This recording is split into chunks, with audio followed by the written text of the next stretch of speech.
Hey, good morning, everybody. Trisha Turner here with another episode of Anything But Average, Achieving Success in Life. You guys need to get ready to hear from one of my favorite people. I have got Tammy Pack here with me today, and she is like the epitome of Southern charm. She's got the accent to go along with it, and she just has the hospitality like no other. So please welcome Tammy Pack to the show today. Hi, Tammy. Thank you for having me, Ms. Tricia. I'm always happy to be here. Happy to see you, my Definitely. friend. Hey, Tammy, tell everybody where you are in the United States, what you do for a living, and a little bit of your backstory, please. Absolutely. I am in Fredericksburg, Texas, which is a small town of about 11,000 people, but we get over 1.5 million tourists a year. Good So it's a Lord. little bit unique in that way. Not a typical small town, more of a destination town. So if you picture a small town in any state, whether it's Aspen, Carmel, where people go to spend their weekends, that's kind of what our town is like. Small, but we've got a lot of amenities, a lot of resources, a lot of restaurants and fun things to do here in Fredericksburg. So we have a couple businesses here. We have Absolute Charm Real Estate Group, brokered by eXp Realty, and we run a real estate team here. We've got about 15 on our team. We also have Absolute Charm B&B Reservations, which, as you can imagine, is not the greatest business to have at the moment, but that's okay. It's been an amazing business we started the reservation part in 2007. So we're 13 years that it has treated us well. So Wow. it's our turn to take care of it and treat it well, right? So Yes, definitely. yeah. So on the vacation rentals, you guys have been building that for, like you said, 13 years now. So how many rentals do you have currently? We represent 150-ish. And in some ways, we've been building it longer than that because I started my first B&B cottage in 2001. And by 2007, I had 26 rooms of my own. And Love that. 2007, then we said we need to start taking our own reservations. And it was just going to be for us. But as you can probably imagine, it didn't take long for other people to say, well, take ours too, help us out. So that's how it grew from just our rooms to 150 something we represent. So that has been a wonderful blessing. We love that business. It's a challenge right now, but I've got great people working and running that business. My dear friend Tammy Smith has the other Tammy, they call it the Tammy 1, Tammy 2 at the business. And she's Tammy 2, but I tell you what, on the B&B side, she's definitely Tammy 1. I she has bet. she has run that deal, and she has responded to, as you can imagine, probably close to 2,000 cancellations, and so many of those people calling, complaining, and she's handled it with grace and taking care of the people, made them happy, and it's been a challenge since mid-March, till now. So the last 30 days or so have been very difficult, but like everything else in this country, with God's help, we're all going to come past this, and it's going to be fine, and hopefully we'll all take some lessons out of it and turn something bad into at least a little bit of good. Definitely. So we're time stamping this for everybody. So when people are watching it on YouTube, they understand. So today is April 23rd. Tammy, they're in Fredericksburg. I know we're in the same state. I'm here in Houston. And here in Houston, thank goodness, we really weren't impacted too much by the virus. I mean, there's people that are sick, but we're still working. How are you seeing things there? Well, it's kind of interesting. We actually have had one case confirmed in our whole county, and that was actually someone I believe that lives in a different county but came here to work, and that person apparently has recovered. So we've been very, very blessed there. But of course, we've had the social distancing, which is gatherings under 10, and keeping your space and as little as possible. Basically, stay home as much as you can. So in real estate, can we go on a showing? Absolutely. Do we use the CDC guidelines? Yes. And if people want to do things virtually, we're open up as many of those opportunities as we possibly can. And we're doing a little bit of both. So prior to the virus, with your real estate business and your vacation rental business, what would you say, what kind of market were you in? Were you in a seller's market for real estate? And clearly your vacation rental was booming, correct? Oh my goodness. February was huge. It was probably our best for like on the B&B side, best month ever. It was incredible. January and February, we were up. I forgot the exact percentage, but we were, Tammy was doing some really aggressive price optimizing and making sure that we had our rooms booked for the most amount, but not overpriced, that they were booked at all times. I mean, just blowing it out of the water. Of course, then all this hits. Same thing with real estate.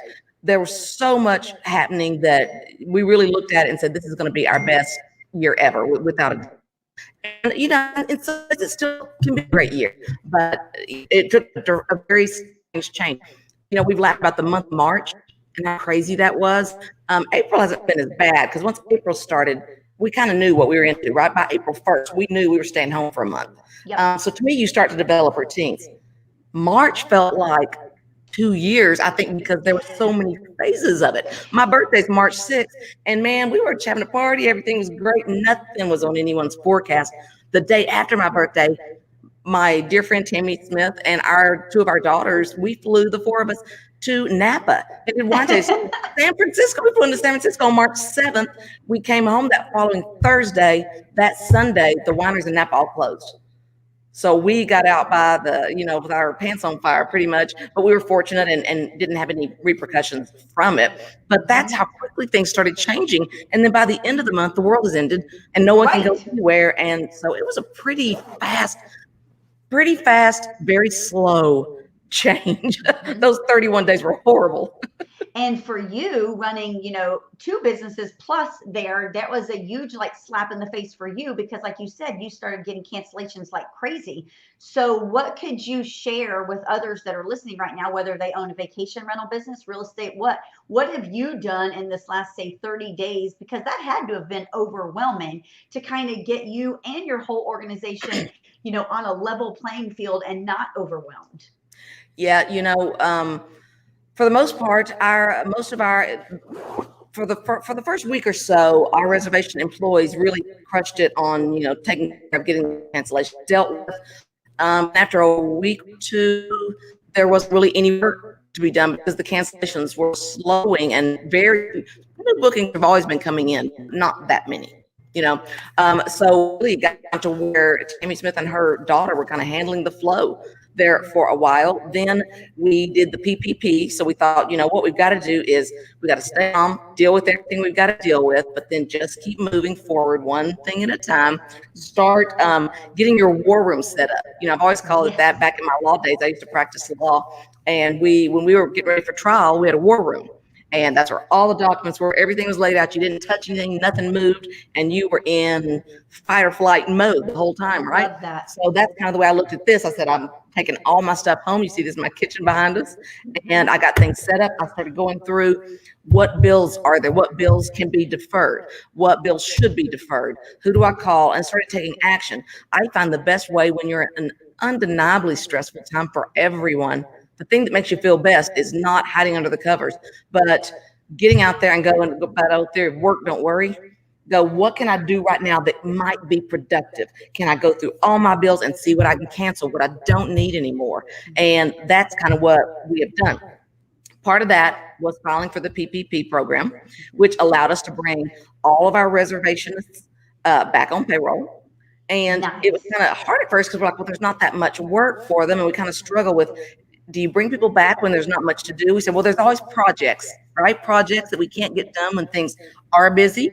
So we thought there's no reason, the government is supporting this. There's no reason whatsoever for us to not bring them back if the government's really paying for it, right? That's right. Because the government's goal is we can either give it to people as unemployment kind of benefit, or we can give it to people for roughly an 8-week period to get back at their desk, back in their jobs. And then hopefully when this is all over, hopefully not all over, it's something we're going to learn to live with. But in 8 weeks, hopefully things are normalized enough that perhaps the employees can stay on and you'll realize that there's work for most of them. And so we came up with really a plan to put as much money into the pockets of those employees as we could, because that is the point of the stimulus. Put money in the pockets of the American workers so we can go out and buy a new car, pay our house payment, all the things we need to do, buy food, keep our health insurance going, and that is the goal. So that's what we have really spent as much effort as possible into going into a plan of action. So you guys have been on this path to success in both your businesses, in real estate and vacation rental. What are some of the things like before the virus that you could attribute a lot of your success to in both of your businesses that you could share with people? Absolutely. Well, like on the B&B side, and it's really similar to real estate. I think all sales are very similar. You have to have two things. I've told people this in B&Bs forever, and I find it applies everywhere in life. You got to have a great product, and they've got to find it, and you got to be able to sell it to them. I right? love that. Your B&B could be the Shangri-La. And if it's not photographed beautifully and shown everywhere while people are at home looking on the internet, you're going to go broke. Mhm. Your B&B could be shown everywhere to its best and brightest, but if it's a piece of garbage, you're going to go broke. Yes. So you have to have both, right? You have to have the right product. Now, sometimes, like when you're listing a piece of real estate, it is what it is. You don't necessarily need to fix up something or put lipstick on a pig. You need to just sell it at the right price. So that's still a good product. That's a fairly priced product for what it is. Mhm. But then it's got to be photographed beautifully, marketed beautifully. We always say in real estate, our number one job that we want sellers to understand they need to do is hire the best real estate marketing company they can find. That's their job. Everybody can put it in MLS. Everybody can put a sign up. Pricing doesn't often range very much between real estate companies. It just doesn't. It's very similar within a range. But there are companies out there, like I know yours and mine, that we believe in going all in to market, to stay cutting edge, to stay high tech, to stay ahead of the curve, whether it's the photography, the Matterport tours, virtual technology, so that it was no big deal for us, right? I mean, we don't love going into a completely virtual environment, but it's not been that big of a deal. We've always filmed all of our properties in a Matterport setting. So if they could put us on shutdown right now, and every listing we have currently already has a Matterport. So it's not that hard to do a virtual 3D walkthrough when you're already working with a tech forward company. Mhm. So now with the virus in place, how have you guys shifted how you'll do things? I know you already do Matterport and video, but are you shifting anything else as we go through this time? We're making available buyer or seller consultations virtually. Love StreamYard that you're I using here. know. Information, that's my favorite thing. We use Zoom, of course, as well to have those consultations. You can share your screen easily, go through comps, see one another's face. So it's still, there's so much technology out there that if this had happened 10 years ago, can you even imagine, or 15 years ago, No. how would we even be dealing with this? It's just crazy. No. Like you and I So the were thing I'm talking thinking- when we were talking before we went live, like you referenced 9/11, just imagine. I mean, 9/11, we didn't do things virtually, not really. Nothing like we do now. No, we did not. The internet was barely kind of getting there for us. And, that's we all know that that's one of the hardest things is the market hates uncertainty. The market, whether it's the stock market, the real estate market, human nature hates nothing more than uncertainty. That's why mom always told me, you need to be strict with your kids, because she'd always say their guidelines and their boundaries, that's their security. When you're not always waffling with them, that's their security. They know that when mom says no on this, she's not going to be different tomorrow. That's my boundary, and I don't push it, and that makes them feel safe. So as I'm sitting here thinking about it, it's kind of the same thing here. We don't have any security because we don't have boundaries. We don't know, is this going to be over May 1st? Quote, we're pretty sure it's not. Or then we'll see something come across the news saying, oh, social distancing through the end of the year. And then they say, oh, for years we'll be doing, obviously it won't be at this level. I think we all feel like some of this, it's going to become a new normal. Yes. But that's unsettling to people, whether it's planning a trip, whether it's buying a vacation rental, whether it's purchasing a new home. People want to see things settle in. That's just normal. So on the vacation rental, what are your projections after we do kind of get released from this? Do you think people are going to go back to the new norm of booking and going on vacations all over the place? Or do you think people are going to be hunkered down at home? I think whenever they open things up and say you can go and turn the lights back on, I think it's going to be Katie bar the door. I think they are going to flood Fredericksburg like never before. So I think we're going to hit some ground. Some people in our town, that worries or makes them nervous, but it is what it is. At some point, the government is going to say, we are going to restrict anything. We can't restrict travel. People are going to have to, at some point, make decisions for themselves. We cannot keep the world on lockdown for 2 years. We just can't. No. So at some point, that is going to loosen up. And I believe one way or the other, whether we like it, whether we don't, whatever business we're in, people are going to go, get me out of here. I've got to move around. I've got to go see and do something new. So yeah, I think it's really going to pick up, not just here, but everywhere. And particularly Fredericksburg, I believe, is going to be a popular place for people because Texas is a big state. And in a lot of states, a weekend getaway is driving a couple hours. And I'm always telling people, no. In Texas, 4 to 5 hours for a weekend getaway to Fredericksburg is no big deal. No. And so we've got, you guys in Houston are about 4 hours. Dallas is about 5. Austin and San Antonio are only an hour, hour and a half. So I said, we've got about 20 million people within 5 hours of us. And that's a weekend drive if you live in Texas. So we are going to, I think, even benefit from people who don't want to get on an airplane, who aren't ready yet maybe to make that next leap, but they're going to get in their car. And you know what? They may stay more to themselves. Right before things got as crazy as they did, we had some people come and staying at our B&B. They were great. There was 4 of them. They were good friends. They stayed in the back. They social distance. We didn't go near them. We would talk from afar, but they were grilling outside every night. We never had so many requests for grills. They were bringing their own food in, and they were cooking there and staying safe and staying apart from people. So yeah, I think it's going to be real interesting to see when things start to open up. And I mean, I know we all want to see things open responsibly. No one wants this to spike and to turn into something uncontrolled by any stretch. But you and I, and most of us only have so much control over all of that. And I personally like to spend most of my time thinking about the things I can control instead of the things that I can't, just because it's just not effective to spend my time worrying about what somebody else is going to do. And on the vacation rental, I agree with you 100%. I am not apt to go jump on an airplane right now and, the person next to me sneeze on me or something. Who knows, and there's a lot of people, and I'm an optimist. Like, I'm an extreme optimist. I believe the glass is overflowing.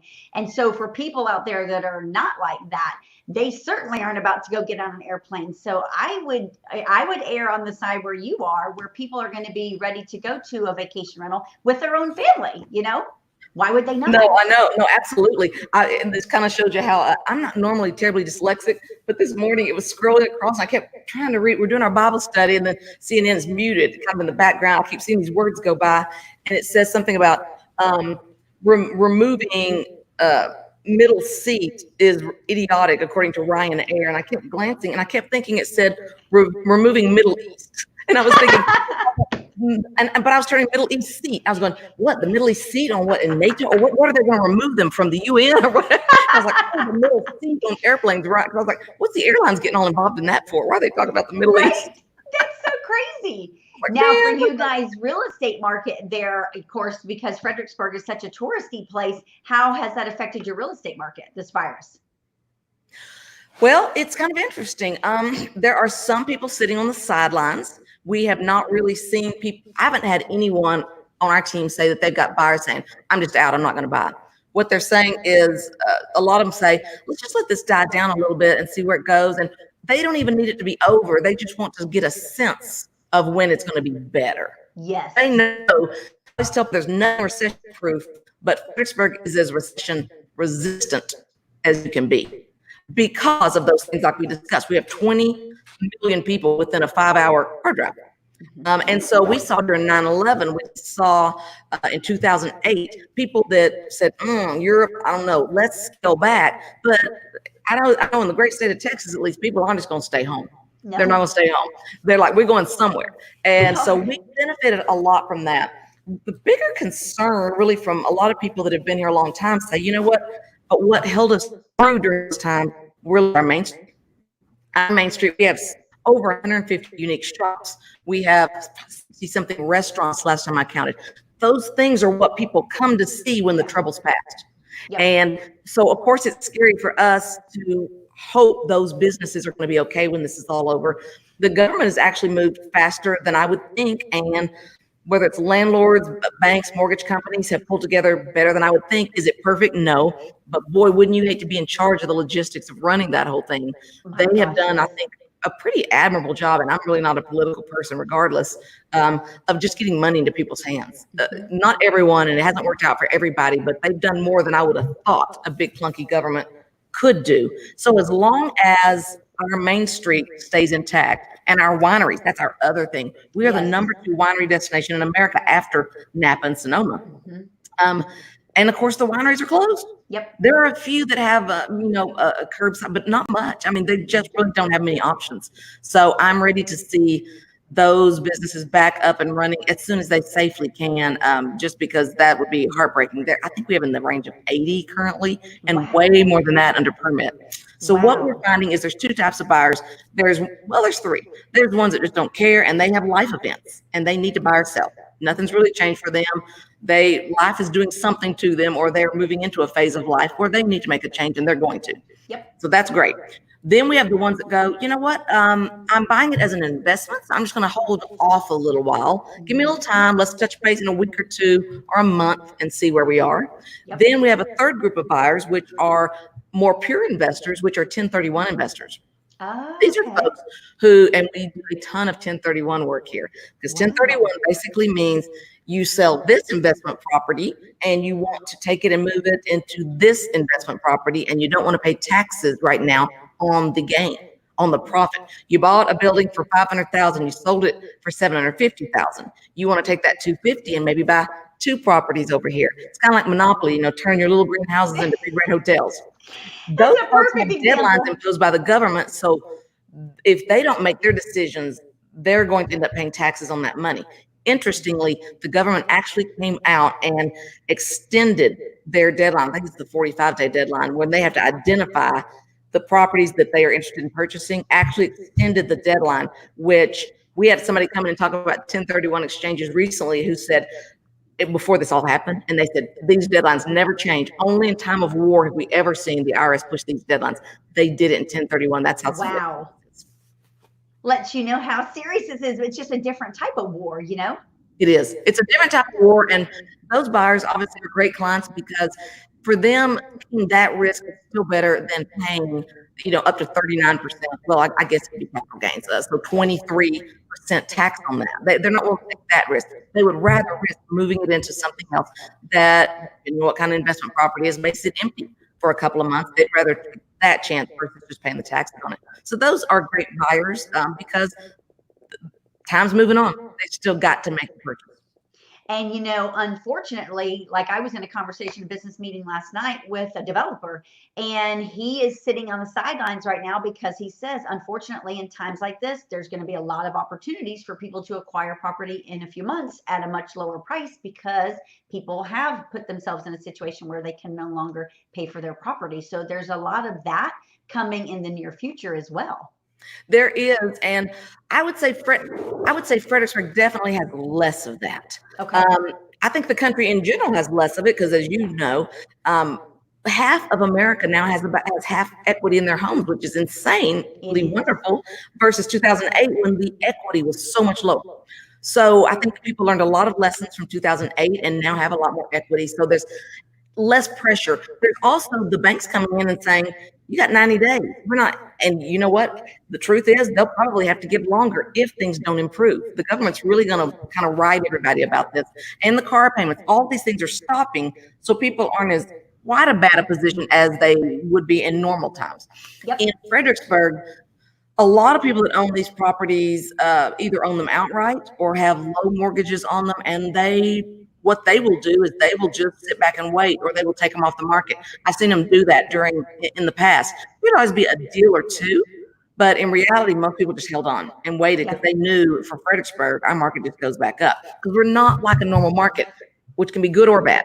We don't, I said, it's so rare for me to get to sell a house. I enjoy doing that, because most of ours are investments. That's just our town. But in a normal market like yours, you have someone whose job is starting, the kid has to be in school, they have to buy a house. Yeah. Ours is almost always not that. It's always like, I'd like a little vacation cottage there, and maybe I'm going to retire there someday, but I still got to work for 13 more years, and I live in Houston, but I'm going to buy it now and rent it as a short-term rental for now, because I know in 13 years it's just going to cost more. So let it pay its way, and then we're going to move up, right? Well, those people don't have to buy in the same way. So they pay more. If they're more expensive properties, that's all great, but they're the fire under their tail to make them buy, unless they're a 1031 buyer, is not the same. So in Fredericksburg, prior to the virus, what was like the average price point for a vacation rental property for people listening? Our average price point sold was in the upper fours across our team. And last time I ran the numbers, Wes and I think, like, at one point I ran numbers, and like 72% of our personal production was B&B and vacation rental. So it's a lot. They are all over the board. Right now, we've had B&B properties listed between 350 is really pretty much these days the get in. It's real hard to get anything below that. That's your good deal. Okay. To get a 350 property really, and we've had them listed up to 5.8 million. So there is a very big range. And right now there are some listed. The lowest I've seen is about 350, and right now there's one at 3.5 million. So big range. Your average is probably going to end up coming out in the 700s. Okay. But you can get one in the $500,000 range most anytime. You know, if that's within your budget, then you're going to have at least a few to choose from. And but you being there as long as you have. And I think some sellers, right? You know this. Some of them are thinking, if I don't need to sell, is this the best time to list it? I ran some stats for some clients last night, and they were pretty astounding. In the city limits, residential, that's all I searched. In town, our little town here, residential, so no lots. No commercial buildings, but residential, there were only 24 things under contract, which was about 16%, I think it was, of all the listings were under contract at the moment. And out of those, over, 14 of the 24 were $350,000 or less. And that's a very low price point for us. Yep. So and over 500,000, only 12% of what's under contract was $500,000 or more. 3 properties were, and 2 of them were our listings. Yep. The 3 under got a 24 over 500,000, and that's a very moderate price point for here. So that tells you there are still buyers there. People want to buy here, but the opportunity, there's a lot of opportunity right now. If you've got something in that 350 or under range, you need to get it listed today. You know what it is? It's because those people, their jobs are usually secure. It's the ones whose jobs are unstable right now. Those are the ones holding back, especially here in Houston. I think you're right. But you know, when you look at the statistics, 59.5% of the unemployment rate is restaurants and bars. And so those people will get back to work at some point. You know, that's a temporary thing. That is not long term, I believe. No. You know, especially in your town. It's interesting to see. I'm curious to see how this dichotomy is going to go. How many people are going to be like, I got to get out. I cannot wait. I'm so happy the restaurant's open. I'm going out all the time. But I even look at myself and I think nails. We were talking about earlier how crazy my nails look terrible. But I thought, how many people? I'm sure I'll be racing back in to get mine done. Yes. But how many people are going to go, I've kind of gotten used to it. I'm not going to race back. Where is that going to fall versus I can't wait versus I've lived without it. Maybe I don't need it anymore. I'm curious to see how they bounce back and what percentage of loss there is. I would not expect it to go to 100% because some people are going to go, I've been without X for this long. I can go a little longer. I'm with you. Now, regarding your team, you know, you've got a big team there of 15. So what are you doing with your team to kind of keep them motivated, keep them focused during this time? And what should they be focusing on so that they make sure they get paid the next 30, 60, 90 days? Absolutely. Double down on training. Make sure you are cleaning up your systems, your processes, anything you do. How many of us have said, I've said it 1,000 times, I wish I could just pause the world. If I could just pause the world for a couple of weeks and I could get some things done. Well, this is the closest to a world pause we're ever going to get. So I am trying to do all the things that I said, you know, cleaning up my Trello boards, my checklist, going through the budget, updating the P&Ls, making a balance sheet. Spend some time every day on your financial understanding where you are and where you want to be. Set some goals. We can all do better. I promise you, when this is over, I plan to be leaner and meaner. Maybe not physically because I'm eating too much Corona food, but at least in the more budget. organized. Right. Yeah. I That's want what to we're working on. budget. So do those things. We have our team meetings and we're meeting in our EXP virtual world, which thank goodness was already set up and we were already familiar. We have an office space, but right now we're meeting in our virtual private team suite that we rent, and we go in there on Monday morning and Wednesday morning at 9. I'm doing additional trainings in there. I'm encouraging the agents to also not just do our trainings, but to go into the main EXP trainings, and they're doing 50 hours a week plus. Whether it's lead generation, how to use social media, growing your business with video, how to use the resources EXP provides. So many training opportunities. I'm going to dive deep on all of that and get all that done, because how mad are you going to be at yourself if this ends and they lift a lot of the regulations and you realize, oh, I didn't get my CE done. I got to do my continuing it. You know, it's like, what a waste. So get all those things ticked off right now. And obviously spend time loving on your past clients. If you don't have any yet on your sphere, call them, and not to sell them anything, but just to love on them and let them know you care about them. Because we've all noticed that your answer of having your calls accepted is going to be higher than ever right now because everybody's home, everybody's got time. So it used to, but be aware if you're going to set a goal to make calls, that a 5-minute call that it used to be is probably not a 20-minute call because they're hungry for some adult interaction. They're all lonely, you know. Are you guys doing anything outside of your team meetings to keep engaged together? I know some agents, you know, are struggling to keep in production. They're like, what do I do? What can I do to get more business going? And it's hard right now for some. It is hard. Yes, we're doing, you know, I'll say we have our trainings, and then on Thursday tonight, we have a virtual happy hour because we want to keep our team culture going. So we log on, everybody gets their own glass of wine if they'd like, and we play like house party or Jackbox, and we can see each other's face. And even if we just talk and play a game or two, just to stay connected as best we can. We are also doing, this weekend will be our second virtual open house. We did one last weekend, and we're doing one again this weekend. And the agents and their clients are really liking that. And that's putting the agents out there in front of people, showing that just because things are kind of on pause, Absolute Charm's not sitting down. We're not on vacation. We're not on holiday. We're working harder than ever to make sure that our clients' properties are being noticed and being put in, at least in his front of as many eyes as we can show them. So that's been a successful program. We had almost 1,400 views of our one last weekend organically. That's amazing. So that was really good. And we use this StreamYard, which I see you're using because I love StreamYard. It can go live in up to 5 places at once if you get the $49 a month version, which is a steal to be live in 5 places at once. So that's what we did. We went live on our Absolute Charm Real Estate group page. So if you're a realtor and you want to see what those virtual open houses look like, just go over to Absolute Charm Real Estate group on Facebook, and that's where you can see last week's, and you'll be able to see the coming one. I went live on my personal profile. I went live in my group Realtor Bootcamp. I went live in my group Social Media 2.0, and I went live on YouTube. And you can also go live in LinkedIn. And I had that one pulled up at first, and then all of a sudden, and I even had it added, and it said something like, you're not allowed to go live on LinkedIn right now. I saw that too. Yeah. So I've got a sticker note. I can show you, I got like 15 stickies all on my computer, things I can't forget to do. And one of them is going to be, what do I need to do? Because Kyle Whistle and Dan Beer, a couple of my friends at EXP, they did something, and they said they had, I think they had as many, maybe more views on their LinkedIn live than a lot of places. So Gary Vaynerchuk has been saying for 6 months to a year that LinkedIn right now is behaving more like Facebook 2010 than anything since Facebook 2010. I heard him say that too, and I believe it. You know, people are on there. Yep. So this is definitely the time to get going with it. And so that's on my list to figure out and get that LinkedIn up there too, because people that, LinkedIn's always been tough for me to get into, but as we know, it doesn't really matter. What matters is there are people that love LinkedIn, and that's where they live. That's their business hangout. I want them to see what I've got to say, right? If I have something to help them with. And then I'm sure what I find is once you start getting engagement with something, it becomes more enjoyable, right? Mm-hmm. Instagram is a struggle for me. I force myself to do it.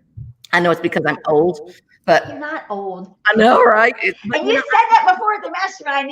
You're not old, you crazy. I know, right? But I feel that way sometimes because LinkedIn to me and Twitter and Instagram all feel a lot more like a one-way conversation. You throw stuff out there, you get a few likes, and you know, it's like you don't want to base your worth on likes, but if likes make you think, okay, people are enjoying this, is it worth my time? Because I've only got so much time, and I'm only in so many places. I want to be where I'm being of value, right? So on Instagram, a similar post or same post that I would put on Instagram might have a couple of comments. On Facebook, that same post could easily have 40 or 50.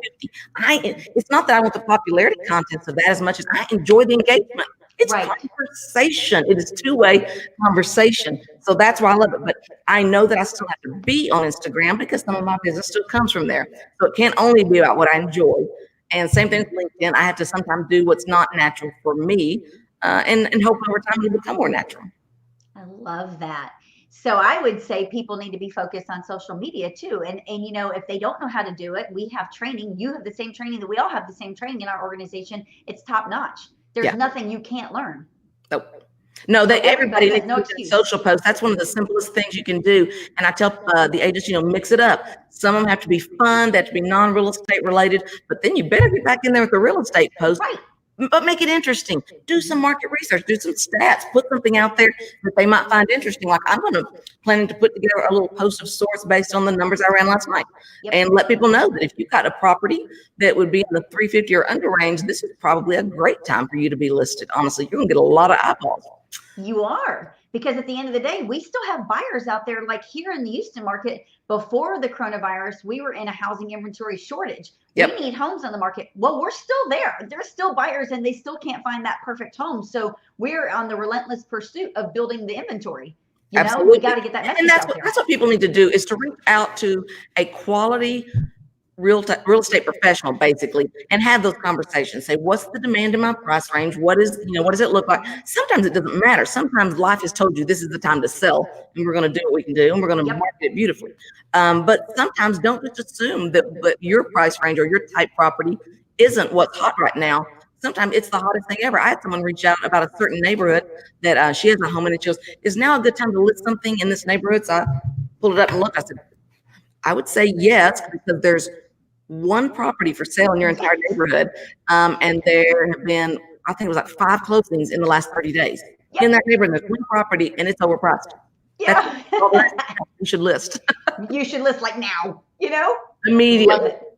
Same thing here. We are experiencing the very same thing. And so I think, again, it's us, the professionals out there that are day in, day out, still doing what we do best. Those are the ones that are going to come through this, and they're going to take over places where people are just sleeping. Absolutely. And, this reminds me, one of the tips that I jokingly, but I'm very serious about it, given to people is maintain your routine. Maintain a schedule, set an alarm. I don't care what time the alarm is, but set it and don't fudge on it. I give myself 2 days a week, my weekend, and I can sleep later if I want. Every other day, that alarm goes off at 6 and I'm getting up. Yep. It can get really hard to know what day it is. So I made, so bright, I don't think you can read them actually. No. Oh, there you go. Thursday. Okay, I see it. Yes, and I got a little tacky, that little gummy stuff, that you make sure pictures hang straight, and it stays on my computer. Every morning, the first thing I do is I get up, I put my half a gallon of water that I'm going to drink for the day, I set it on my desk, and I take out my little sticky notes and I put the current day on my computer. And all day long, I remember that this is Thursday. I kind of got the idea from our favorite cruise lines is Holland America. And, when you're on vacation, which this is not a vacation, by the way, guys, don't think you're on paid vacation because you're not. But when you're on vacation with Holland America, you forget kind of what day it is. They literally have floor mats in the elevators where during the night they change them out. So when you go in the elevator, it says Friday. So every day what day it is. Mm-hmm. I love Very that. important to keep everything as close to your schedule that you would have before as you can. This is not permanent vacation, or you can use it as that. And in August, you're going to be hungry. Mm-hmm. That's the truth of it. Your pipeline right now, you're not hard selling people, but you are building up opportunities for when they're ready and for when the lights come back on. You want to be ready, and people are going to be aware of the people that were unprofessional and just sat down and put their feet up and did nothing, versus those who continue to take care of others, put out good data, help where it's needed, and sometimes say, this isn't the time for you to make a decision. Right. Be selfless in that. They're going to remember that, and it's going to be who they want to work with in the future. And if you're not doing that, and I'm not saying don't get outside and plant a Corona garden. I'm kind of disappointed that when this first started, I spent the first day or so out in the yard, and I thought, man, it's going to be great. Then I've gotten so busy between selling properties, listing properties, education. We've spent a lot of time right now on training, because I do a lot of training of agents, because it's multi-purpose, right? It's good for my team and it's good for other agents out there. So I am doubling down on that right now. And I said every day right now is a 12-hour day, because I'm also trying to spend hours getting those systems cleaned up, because I know I'm going to kick myself if I don't get all those things done once we're in the office. And hey, you got a minute, start back with the distractions, all right? So get that schedule, stick to that schedule, and do the stuff that's going to be real hard to do once the lights are back on. I believe that once May 1st rolls around, we need to have systems in place. Whatever we're working on needs to be wrapped up and ready to roll, and we need to be ready to run out the door like soldiers, Amen. Assume, and they may push it back and they may not, but let's assume that May 1, they're going to say everything's open. And because if they do, we've got to be prepared for that. That means 7 days. 7, because they only has 30 days. So that is not long to accomplish everything I want to accomplish during these 7 days. So this is not a vacation. I got to hustle. I love it. Always enjoy spending time with you. Hey, Tammy, for final words for everybody, give them something, a word or something of encouragement that can get people, if they are struggling right now on week 5 of their house arrest kind of thing, what could you tell somebody as they push through these next few days? Sometimes you look at the worst case scenario. That's what I like to do. And then remember, it's nothing like that. So 2 tactics I have always used is, even before I heard Gary Vaynerchuk say this, I swear we were separated at birth, except that cussing thing. I don't do the cussing. Other than that, every word out of his mouth, right, is what I think. But I was like, don't want those F-bomb stuff. So, but he says what I've always told people, which is, I said, when times are tough, I always sit there and think, you know what? I didn't get a call today that my child has cancer. Or that someone, and I picture someone really specific, and I was like, you know what? And I'm not being dramatic. There are people in this country got that call today. It really happened to someone. Now I picture what that would feel like, and I look at whatever I'm going through and going, this is a joke. This is not a blip on the radar. And when I heard him saying he pictures someone, or his whole family or someone he loves dying in a plane crash, I was like, that's exactly what I do. He goes, people say it sounds morbid. He goes, no, but picture what that would be like, and now look at whatever you're going through. Now, how serious does it really look? You're like, wow, this is stupid. And then my mom, the other thing I love is she used to always tell me, and when times would get scary, because if you're in business, you've been in business very long, you've been through some scary times. And if you haven't, they're coming. That's life. No one gets through unscathed. She used to always say 2 things she'd always tell me, and I loved it. You can use it with this example as well, but hers was always, well, if you raise kids, you're going to know you did it. And I love that saying. If you think about it, she goes, you're not going to get out of it. If you raise a child, you're going to know you did it. Oh, yeah. So I've kind of turned that into with Corona. If you had lived through Corona, you're going to know you did it. You're going to recall all the hard feelings, right? But the other thing she would always say too is, but you know what? They can't eat you. She's like, what's the worst that can happen? Times are tough. You call the bank, you work, you negotiate, you do what you got to do. You act like a big girl, put your big girl panties on. You don't hide, you don't stall, you don't not return phone calls. You get proactive and you go, hey, what can we do? How can we work together? There's never been a better time to take advantage of people wanting a good kind of advantage, people wanting to be helpful, wanting to work with you. So don't hide. Don't put your head in the sand. Remember, they can't eat you. And luckily these days, most of them aren't even trying to eat you. Yeah. So that's the good news. No cannibals out. Social distancing, right? Thank you so much for being here today, Tammy. Hey, tell everybody where they can find more information about you and your vacation rentals, or how they can get in touch with you, please. Sure thing. Our vacation rentals are our really short website, absolutecharm.com. So if you go to absolutecharm.com, it's a beautiful site. It's got all the photos. You can filter by price. It's all kinds of fancy, real high tech. Absolutecharm.com and then absolutecharmrealestate.com is our real estate team. But you can find me on most social platforms under Tammy Pack or Tammy Pack Talk. That's where I'm on Instagram and on my Facebook page as well. I love it. Thank you so much for being here today. Always inspirational. Thank you for having me, sweetheart. All righty. Bye, you guys. Bye.